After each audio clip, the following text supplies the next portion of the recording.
His conference is entitled American Construction Market and Demand. Please welcome Paul Jannke. Welcome. Thank you. All right. Thank you very much. I appreciate it. It's good to see you guys. Thanks for having me back again. I appreciate it. I actually am taking a little bit of a different track than the American lumber markets, but happy to talk about those, answer questions there. I am going to talk about that a little bit through the presentation because the US lumber market is really important, but I'm taking more of a global picture today. My presentation is different than my normal ones. If you're used to seeing me do a presentation, I usually start with the macroeconomy and get to end-use markets and then move on to lumber demand, supply, that sort of thing. But I'm gonna be more theme-based this year and just talk about a few different things that I think are important to the markets. And these are the themes. I won't read through them. But pretty obviously as the first theme, the world really changed dramatically in late February. If we're thinking about where our forecast was in February, we were at the top end of we were not the very highest forecast for housing starts, but we were pretty close to the top end. We were actually writing in our February reports that we thought the risk was on the upside and that actually we would probably be raising our forecast within the next couple of months. And then the war in Iran started and things really have changed dramatically. And now when we were writing our March advisors, we were writing about how the risk is actually on the downside. So, this is just some of the things that have happened. The recession probability has increased. The interest rates are obviously up quite a bit. So that's pushed the risk to the forecast to being on the downside. We still haven't changed our forecast for housing starts. We still think that things are going to be roughly where we thought before. And a big part of the reason is because who knows what's going to happen, right? I mean, this war could be over now. It could be over today. We could not go back to it. It could be over in 2 weeks. It could be over in 2 months, or it could last for 2 years. So, by the way, we're with Benjamin. We don't think it's going to last a really long time. We agree that it's going to end fairly shortly. And so because of that, we haven't changed our forecast. I don't know, these lights are really bright. Hopefully the shine off my head isn't killing you guys. Anyhow, so there's certainly a lot to be concerned about, but I just want to start off by saying it's not all bad news. There is some good news out there, right?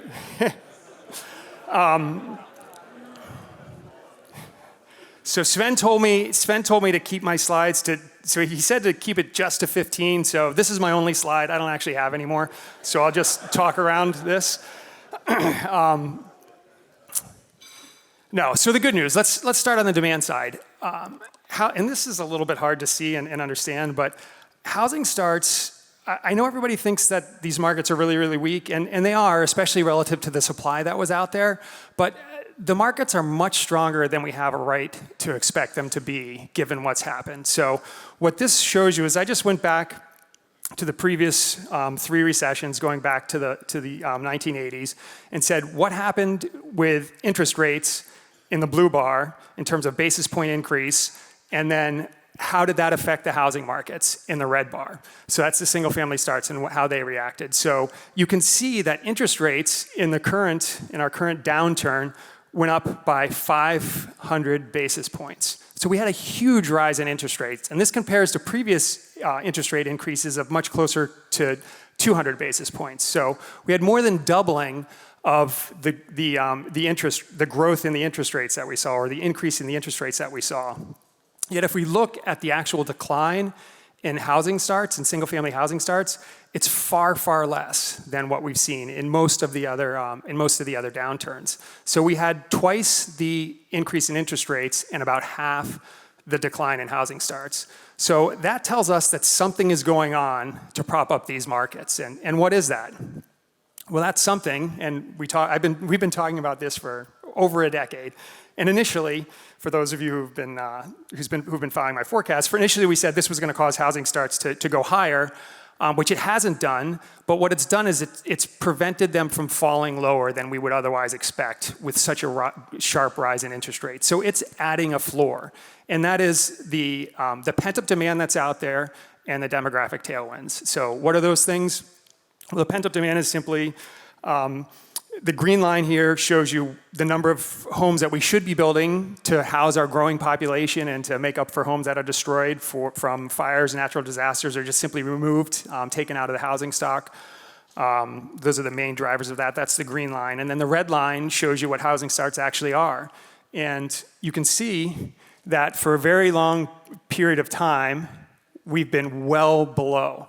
So that's all just building pent-up demand. We're building, there are households that cannot separate because they can't afford to separate out. So who is this? What makes up this, this population? Well, these are young folks. So if we look at people aged 18 to 34, if today they had the same rate of separating out from other adults, from their parents, from their friends, as we had in 2000, we would have 2 million more households out there, and that would be the need for 2 million more housing units. So this is just one example. So people are living together, adults are living together who historically would not have been living together because they simply can't find a housing unit.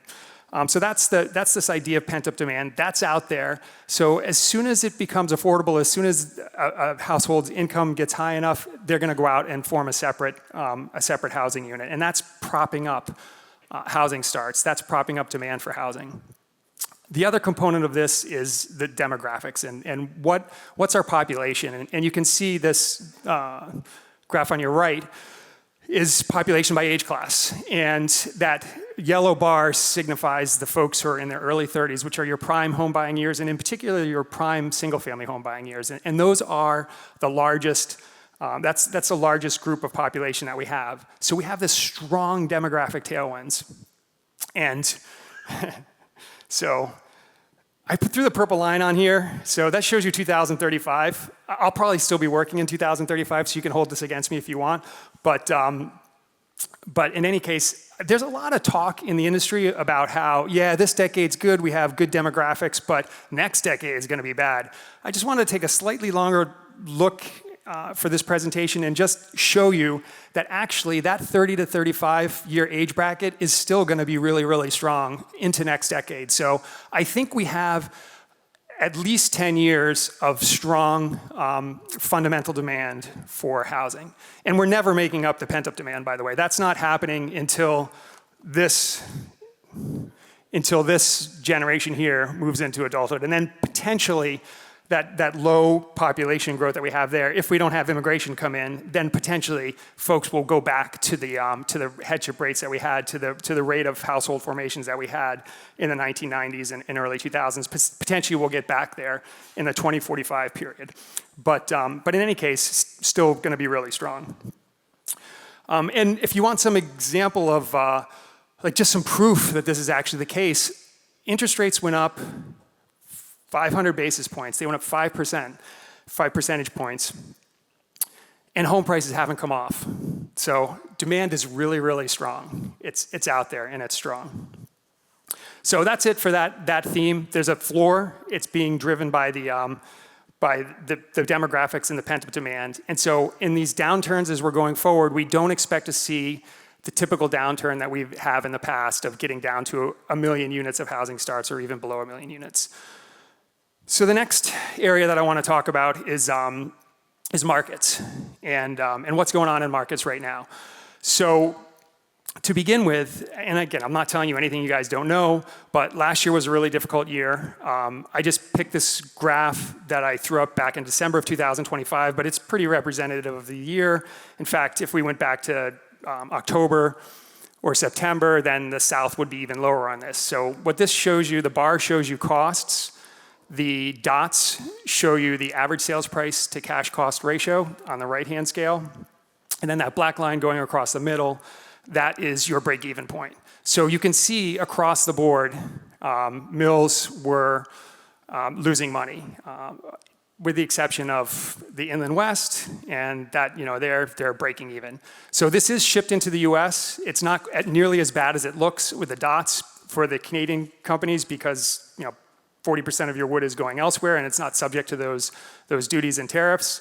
So that from a total profitability perspective, it's actually better than it looks. But in any case, it's profitability was really, really weak. And what was the response of the industry? Well, predictable. We saw tremendous closures. So this just shows you a map. It's 24 through what we've seen so far this year. And we saw a tremendous amount of closures across all regions. So in total, it was about 6 billion board feet. Interestingly, a lot of it occurred in the South. But in net, the South actually grew, and part of the reason why we had closures in the South was because there was so much capacity expansion and new mills going in, and then older mills were shut down, or redundant mills were shut down, and so that led to a bunch of closures. So this is not net. I have net coming up later, but for now, this is just total closures. So those closures, how did the markets react? Well, predictably, we saw pricing move up, and we got to a point where now we're in a market where we have some profitability. For the US producers, for the Canadian producers shipping into the US, you're still not making money likely if you're an average producer. But if we then include the fact that 40% of your wood is going elsewhere, you're back to to more of a break-even point. And this is a good, this is obviously a good place to be, because if you were losing money, we would see continued closures. So we need this equilibrium, this balance. The problem is, going forward, is that freight has become a major issue. And I'll talk about diesel prices in a second, and that's obviously a big concern. But how do you buy wood in 4 weeks or 6 weeks from now that's going to be delivered in 4 or 6 weeks from now if you have no idea what your actual cost is going to be? So the flatbed trucking rates are going up. Shipping costs to get wood from Europe are going up. Even though this isn't really related directly to shipping into the North American markets, the fact that the Straits of Hormuz are closed down, containers are being locked up, you can't get ships through, so that's decreasing the container supply, causing shipping prices to go up even further. A few other things in terms of a little bit smaller issues perhaps, but it's produce season, so there's a lack of trucks that come because of that.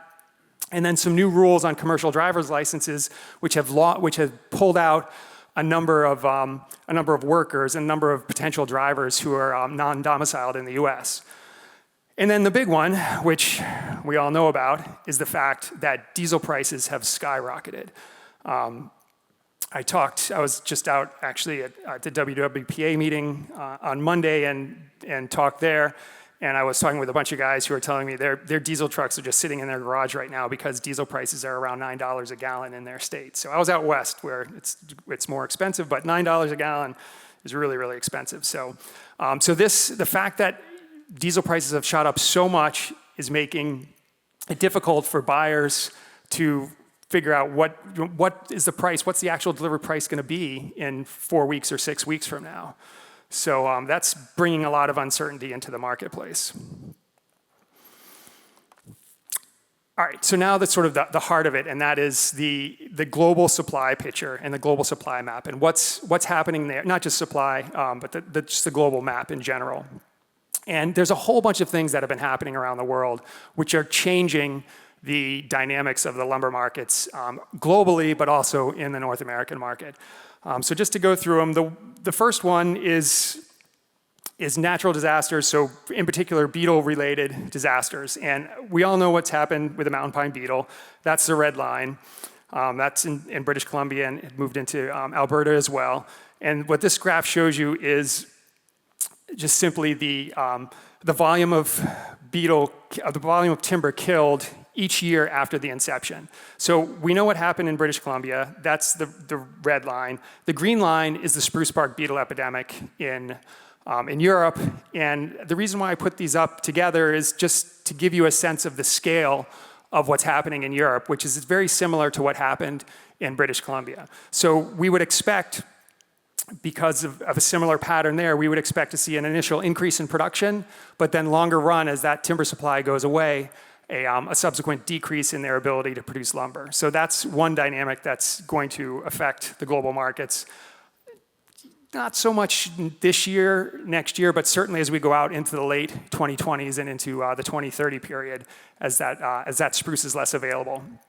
Another component of this is that it's the spruce that's being killed, but the pine is still available. So you're seeing a shift in Europe away from producing spruce and whitewoods and towards shifting more and more pine, which is more of a redwood, and it's just a different species and different characteristics for the marketplace. So the market's going to have to get used to getting a different type of wood from Europe. So that's the beetle.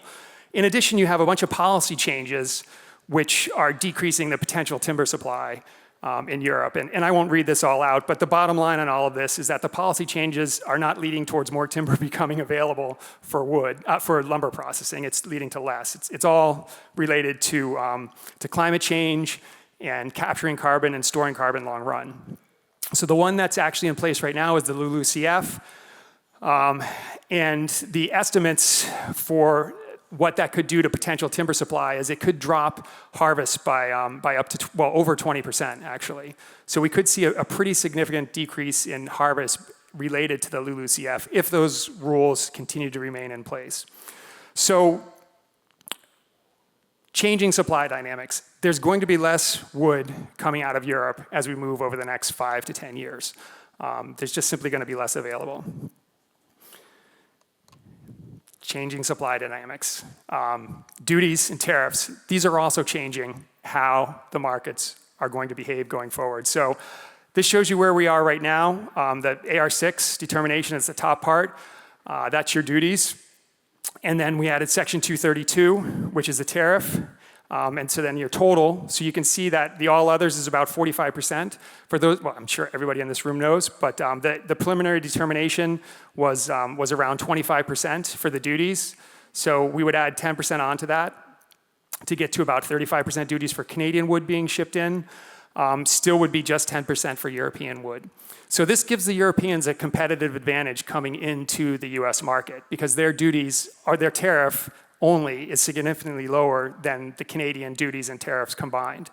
So there's a big competitive advantage there and provides some impetus for a reason to potentially get to a solution to the trade dispute between the US and Canada. So what are the implications of this? Well, this means that we need to see, before I do that, so what does this mean when we see the lower duty rates? This is that same graph I threw up before, but I have lower duties in there. So you can see that, well, it's with today's current pricing, you can see that things are definitely better for Canadian producers, but even with the lower duty levels, Canada is still break even at best coming into the US market. So this is going to cause a shift, and we already know what's happening. Canadian producers are looking to find other markets to go into. They're trying to find other markets to ship their wood to other than the US. And I'll get to that in a second. What are the prospects there? But if they're going to do that, they are going to be facing stiff global competition. So what do I mean by that? Well, Russia. So Russia, they can't sell their wood into the Western markets right now. So if you're looking at some of the alternative markets that you might want to go into as a Canadian producer, those are places like India, the Middle East, and North Africa. Some of the Southeast Asia, some of these bigger markets, China. China's obviously a very big market. But the Russian wood can go in there. And since it can't go into the Western markets, it can go in there at a much lower cost. So that's stiff competition from Russia. We do expect European exports to decline, but they are going to still remain high. So there'll be a little less competition from Europe in these international markets, but still pretty stiff competition. And I'll get into why in a couple slides. And then a final one in terms of the international supply, or the competition in international markets, is the US South. So the US South hasn't really been focused on export markets in the past, but they have so much timber that, so much excess timber out there that their cost for producing lumber is on the low end of the supply curve. And if for North America, it's at the low end. If we get into the international markets, it's not the very lowest, but it's getting there. And I'll show that in a minute.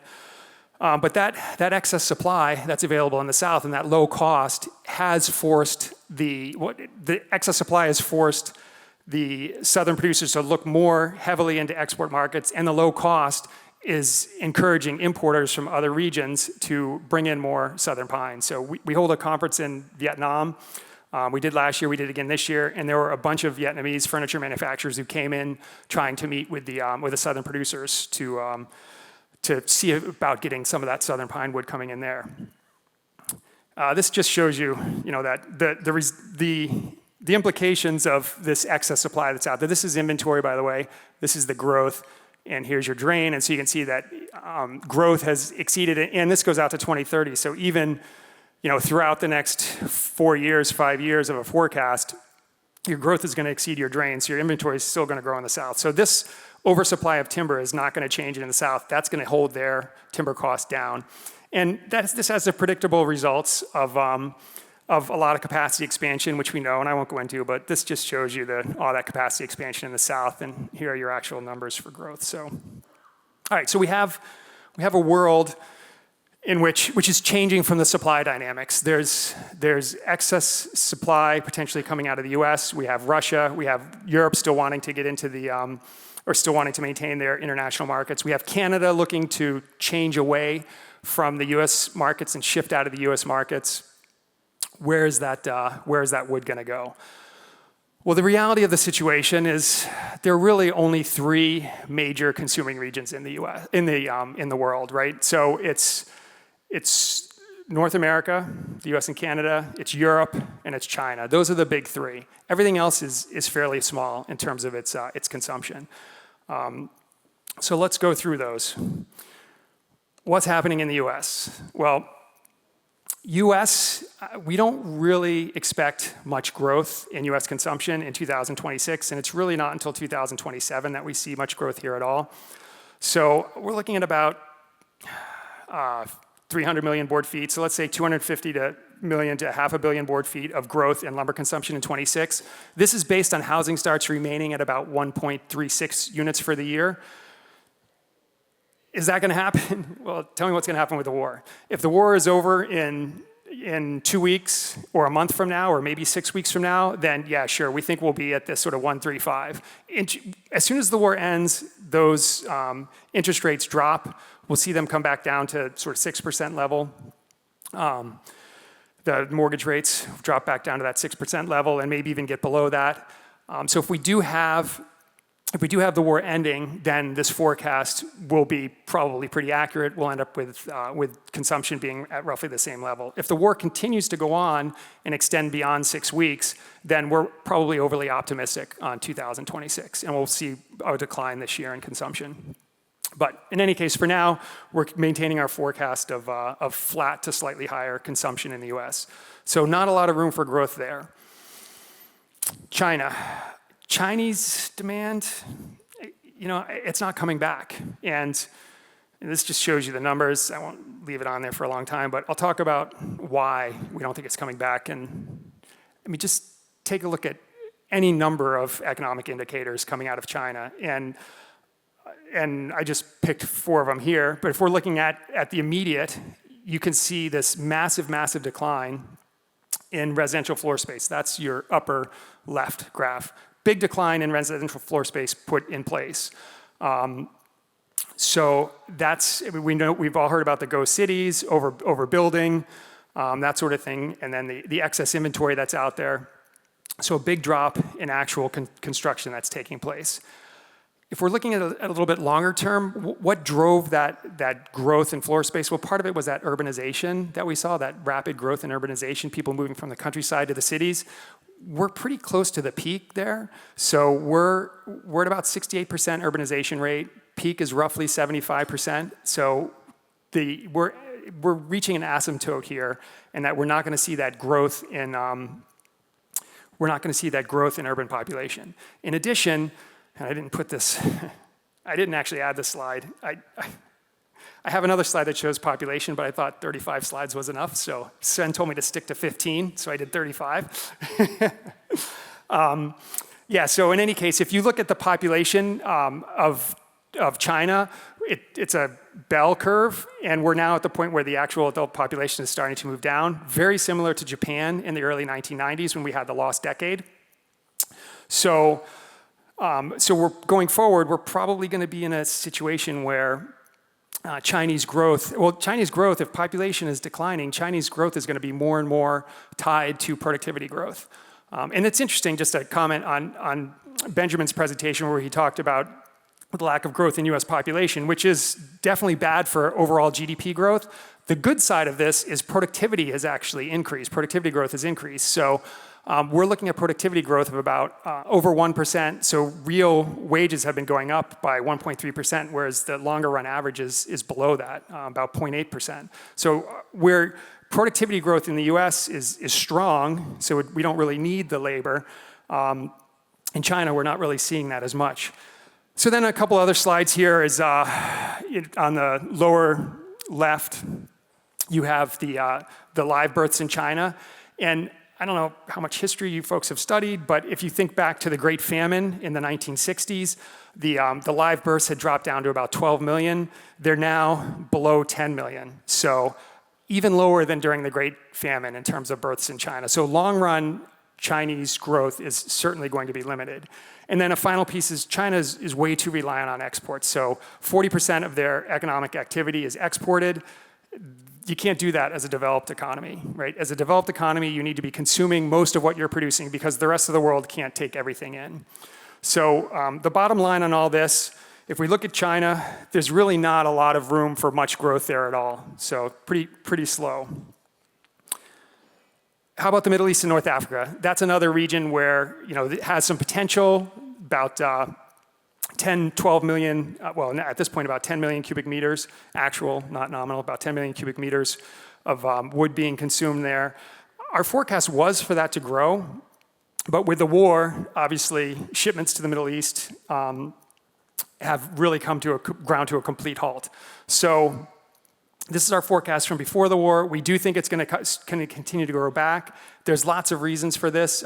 Strong population growth, young population, FIFA being there, lots of investment in building up. So, and then once the war ends, we're going to see probably more use of wood as well as we have reconstruction. So this forecast is overly optimistic if the war doesn't end, and probably too pessimistic if the war ends.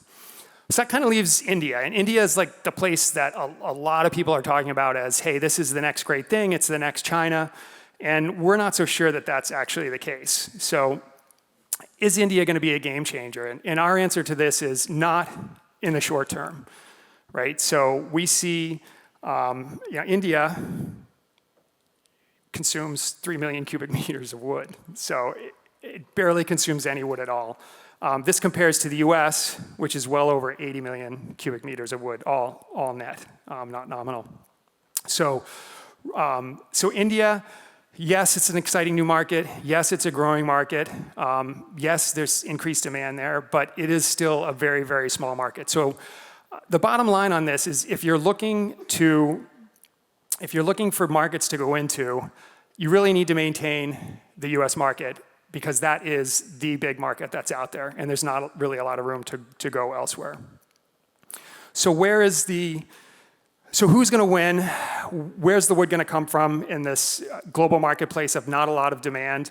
The thing that you have to look at is you have to look at costs, and the lower cost regions are going to be the ones that gain market share in this environment. So this data right here comes from our global cost benchmarking service. We actually just updated it. We used to do it every 2 years. We now do it on a quarterly basis. So it just got updated. It just went out in late February, early March, I think, actually, it just went out. And we'll do another update of this in May, June. So these are up-to-date numbers. And if you look across, you can see that while the U.S. South is certainly, the blue line is the U.S. South, and then the red bars are all the other regions around. It's just an index there as well, index to the US South. You can see that there are a lot of regions that are actually lower cost than the US and can compete effectively in these markets. In particular, in Canada, you have some of the interior, the interior regions, and Ontario and Quebec can be okay.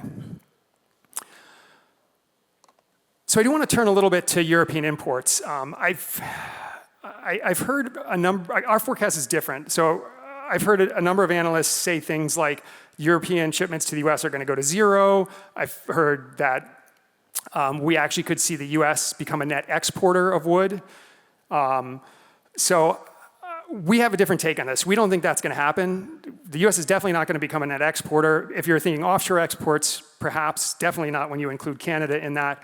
But But we think that Europe is going to continue to ship wood into the US at a decently high rate. We don't think it's going to go away. And the reason for that is a consumption side story. So Europe isn't consuming nearly as much wood as they used to consume, and in particular relative to what they can produce.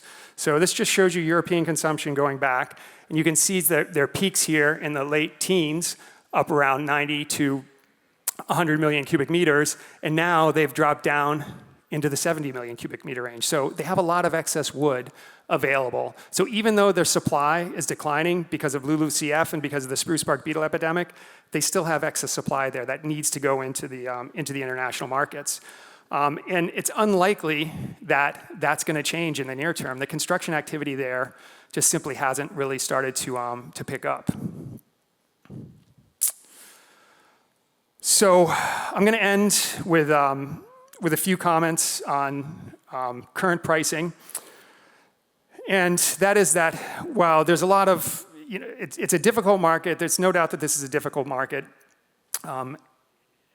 SPF producers still have an advantage in the US marketplace. So the US market is the biggest market that's out there. It's close by to Canada. We have a preference, builders have a preference for using SPF in their framing activities. So we've seen this in the relative pricing. So what does this graph show? This graph just simply shows Western SPF to Southern Yellow Pine, 2x4 prices, the price ratio between the two.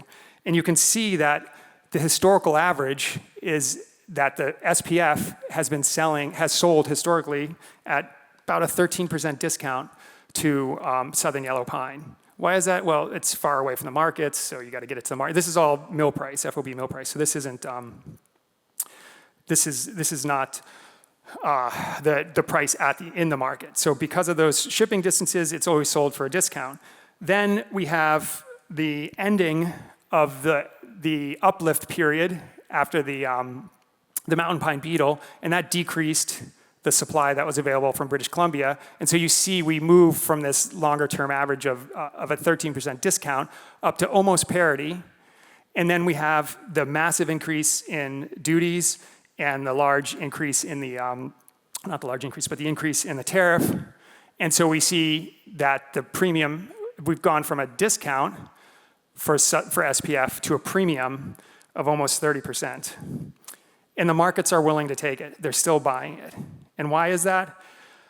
Because at the end of the day, lumber prices really don't have much of an effect on the cost of a home at all. Despite what the NHB has to say, despite their lobbying efforts, the reality is that a 25% increase in in all wood products, lumber and panels, it leads to about a $23 increase in your typical mortgage payment. So that's less than a 9 basis point increase in interest rates. And interest rates fluctuate by 9 basis points every week. So at the end of the day, if you're a consumer trying to decide whether or not you want to buy a house, a 25% increase in lumber prices, so going from $400 to $500, it's going to cost you $23 a month. It's almost nothing. It's really not, it doesn't come into play. So that's why for builders, they'll continue to demand that SPF lumber for their framing applications. And it's going to be a slow process with Southern Pine selling at a discount to SPF for builders to transition over, if they do. And to the extent that we do see that happen, it will likely be through things like using Southern Pine in trusses, wall systems, floor systems, joists, that sort of thing. Well, Sven's not here. I did it. Before I end, I just want to say that all the prices in our, oh, there you are. I did it. All the prices that I've been talking about today come from FEA's new pricing service. It's not actually that new because we talked about it 2 years ago when we were here, but Price Pulse. So I highly encourage you to come to our booth. We're booth 58. We're actually right as you get up the stairs, and talk to us about this. If you're looking for an alternative to the pricing services that are out there, we have a great pricing service it's comprehensive. It covers all the regions. It covers all the prices. And we'd love to tell you more about it. So with that, if you do want to see a copy of the presentation, this will you can hold your camera up to this, and this will send me an email, and it'll give you a copy, and then I can just send you right back the copy of the presentation. But happy to open this up to questions if anybody has any. Thank you so much, Paul. Thank you. Thank you for the presentation. This is awesome because there's 30 seconds left. It's not much for a question, but maybe you have a short one? Yes. Okay. The flying mic for a short one. Let's do that. Okay. Ready? Got a toss. Yeah. Have pressure. There you go. Can you talk a little bit about seems to be a disconnect between lumber or wood products demand and housing starts in the U.S., that housing starts really have not come down. They've been rising slightly, but lumber demand seems to have fallen. Can you equate that with the size of housing now compared to 10 years ago and the high percentage of slab on grade, one less floor of wood? Now it's over 70% of U.S. homes are slab on grade. Yeah. All right, so you asked and answered your question. So the question is, can I equate the decline in usage for building of homes, the decline in actual lumber usage? So we have, for the same number of units being built, we have less lumber being consumed. So part of it is a smaller homes being built. So our homes today are about 12% smaller than they were at their peak, the single-family homes. So we're seeing a decline there. Part of it is a shift of our construction from the north to the south. So in the north, we build homes with basements, and multi-stories. So you need all that lumber that goes into the floors. When you move down south and you're building more homes down south, there's more you're building homes on slab. So you don't need that bottom floor. You also have more single-story homes, so you don't need that second floor. So that's a decrease. And then continued gains through engineered lumber, and then improvements in efficiency. So we had very, very high lumber prices over the COVID period, and so we saw a shift towards using more wall systems, floor systems, roof systems, that sort of thing. And when you're using that wood in the factories, we're seeing more efficient use of wood. So all of those factors have led to less lumber consumption per unit of home that's built. Thank you so much. We'll continue the discussion during the break. Thank you, Paul, Jannke again, everyone. And Christian Gilbert from JD Irving offering a gift.